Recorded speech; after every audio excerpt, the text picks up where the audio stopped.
চাঁদাবাজি করে এর ক্ষমার অক্ষরে মানুষ যেই হোক কোন দলের নেতা পোস্ট পদবি সেটা দিয়ে কিন্তু এই সমস্ত বিচার করেন। সবাই সমান। হ্যাঁ, নেতৃত্বে আসি, থাকতেই পারে। নেতৃত্বে কখন আসি? আমি মানুষকে সম্মান দিলে নেতৃত্ব আসে। মানুষ তখন আমাকে সম্মান দেয়, কিন্তু জোর করে সম্মান নেওয়া যাবে না। কেউ যদি নিতে চায়, আমি শহীদুদ্দিন চৌধুরী আপনাদের পাশে আসি, কারণ আমার কাছে অনেক তথ্য আছে।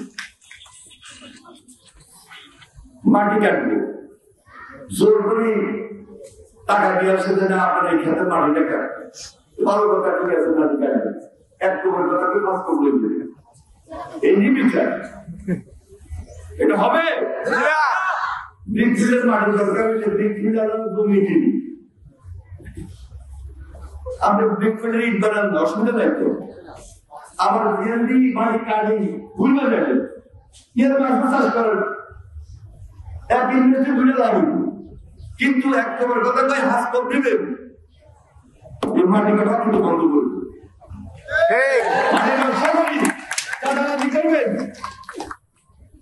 এরপরে কেউ বিল্ডিং বানাইবো না, ওনারা ইট দিতে হইব,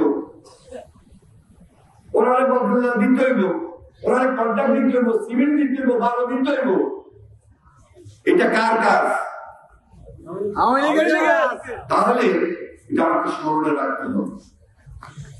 এটা যে ইউনিয়ন, যে ওয়ার্ড স্মরণে রাখবে না, যে নেতা স্মরণে রাখবে না, এটা আমি বেলাল চেয়ারম্যানকে বলতেছি, বাবু মাস্টারকে বলতেছি, শাহরম চৌধুরীকে বলতেছি, আর হলো আতিক নেতাতে এরা যদি কন্ট্রোল না করে, এরা যদি বসে সমাধান না করে, তাহলে এই এলাকা দরকার কন্ট্রোল করতে পারবে না।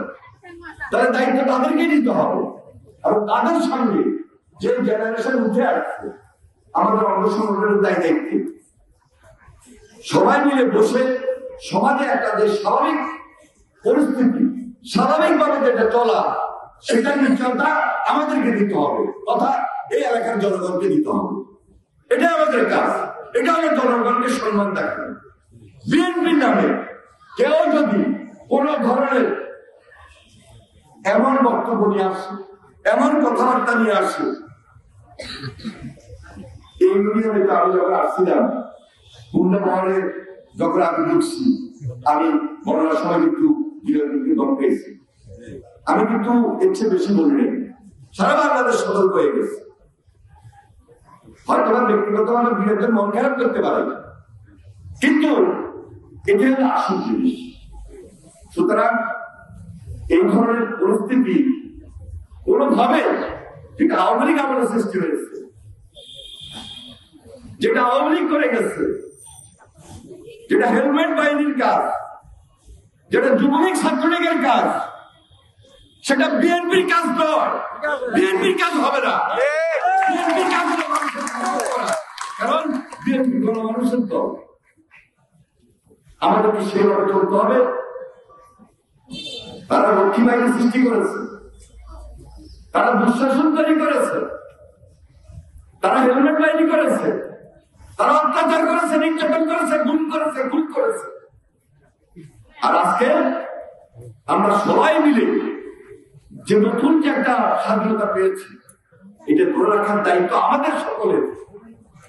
আমরা সবাই মিলে এই এলাকা, এই দেশে ভবিষ্যৎ বাংলাদেশটা এই প্রজন্মের জন্য, এই ছাত্রদের জন্য, এই ছাত্রীদের জন্য, এই ছোট ভাই বোনদের জন্য সুন্দর করতে চাই।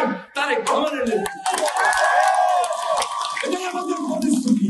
এর বাইরে যাওয়ার কোন সুযোগ কারণ নাই।